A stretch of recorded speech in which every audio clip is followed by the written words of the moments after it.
उमेदवारांना अजित पवारांच्या आणि एकनाथ शिंदेंच्या उमेदवारांना भरघोस मतांनी मतदान करा असा फतवा काढलेला आहे राज ठाकरेंनी। राज ठाकरेंनी पुण्यात भाजपचे उमेदवार मुरलीधर मोहोळ यांच्यासाठी सभा घेतली आणि त्यावेळी राज ठाकरे बोलत होते। आज काय तर म्हणे तिथे काही मुस्लिम मोहल्ल्यांमध्ये आणि काही तुमच्या मशिदींमध्ये फतवे निघतायत की काँग्रेसच्या उमेदवारांना सगळ्या मुसलमान समाजांनी मदत करावी, मतं द्यावीत। अनेक मुसलमान आहेत जे सुन्नी आहेत, ज्यांना अकला आहेत,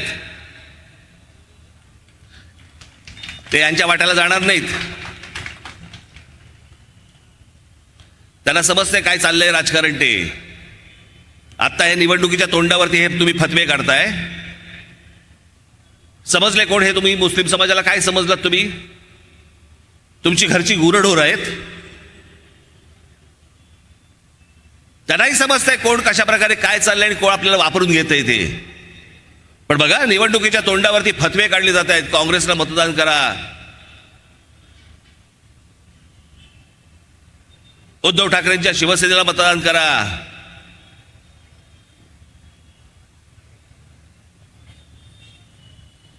जर हे मशिदींमधनं हे मौलवी जर समजा यांना फतवे काढत असतील की यांना मतदान करा म्हणून,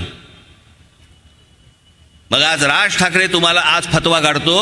माझ्या तमाम हिंदू बांधवांनो, भगिनींनो आणि मातांनो,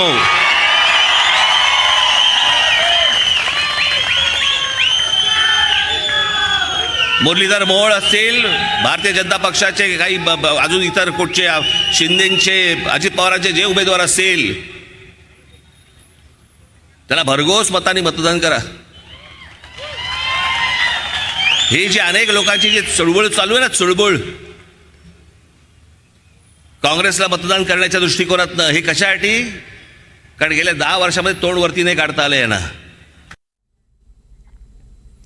दरम्यान अजित पवारांनी कधी जातीपातीचं राजकारण केलं नाही असं राज ठाकरेंनी पुण्यातल्या सभेत म्हटलं आणि त्याचवेळी जातीपातीचं विष कालवणाऱ्यांवर त्यांनी टीका देखील केली।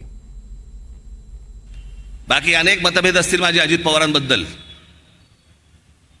पण एक गोष्ट तुम्हाला निश्चित सांगतो, अजित पवार या माणसाने कधी जातीपातीचं राजकारण नाही केलं। मी आजपर्यंत सगळ्या गोष्टी पाहत आलो त्यांच्या, पण एका गोष्टी बाबतीत शरद पवार साहेबांबरोबर राहून पण त्यांनी कधी जातीपातीचं राजकारण केल्याचं आजपर्यंत मला आठवत नाही। आणि हे सगळं जे जातीपातीचं विष हे 1999 सालापासून जे कालवायला सुरुवात झाली आहे, इथे संभाजी पार्कमध्ये राम गणेश गडकरींचा पुतळा उखाडला गेला होता। अरे माहिती आहेत का ते कोण आहेत? राम गणेश गडकरी माहिती आहेत का? अनेकांना वाटलं नितीन गडकरींचे नातेवाईक आहेत म्हणून उखडला।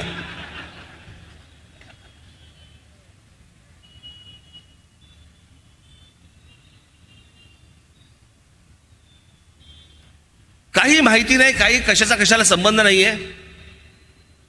पण ह्या सगळ्या गोष्टी, ते जेम्स लेन प्रकरण आणलं गेलं, त्या जेम्स लेन प्रकरणामधनं विष कालवलं गेलं। कोण कुठचा जेम्स लेन? बरं, तो जेम्स लेन मुलाखती देतोय, तो सांगतोय की मी इथल्या कुठच्याही माणसाचं कधीच नाव घेतलं नाही आणि मी कोणाला भेटलो पण नव्हतो, हे त्याच्या मुलाखतीत तो सांगतोय। पण तोपर्यंत तुमच्यात विष कालवून झालं होतं। का विष कालवलं गेलं? कारण तुम्ही जातीकडे पाहावं आणि आम्हाला मतदान करत राहावं। तुम्हाला लागते कशाला चांगलं शहर होण्याशी? मतलब काय तुम्हाला? या देशात राम मंदिर उभं राहिलं ते फक्त मोदींमुळेच असं राज ठाकरेंनी पुण्याच्या सभेत म्हटलेलं आहे। काय काय चालू होतं यांचे? उन्माद सुरू होते, उन्माद। या सगळ्या गोष्टींचा शेवट होता हा बाबरी मशिदीचा ढाचा पडणं। पण तो ढाचा पडल्यानंतर मला कधीच वाटलं नव्हतं की या देशामध्ये राम मंदिर घडेल, बनेल।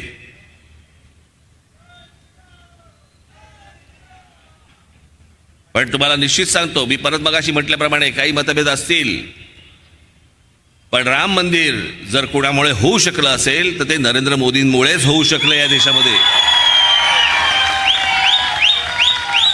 जो माझा कारसेवक त्यावेळेला गेला, मुलायम सिंग यादवच्या लोकांनी, पोलिसांनी ज्याला गोळ्या घालून ठार मारले, ज्याला कारसेवकांना आणि त्यांची शरयू नदीमध्ये ज्याला प्रेत फेकून दिली गेली होती, माझ्या डोळ्यासमोर आजही आहे ते चित्र। जेव्हा ते राम मंदिर झालं त्यावेळेला त्या कारसेवकांच्या आत्म्याला काय शांती मिळाली असेल. हे आपलं बलिदान फुकट नाही गेलं.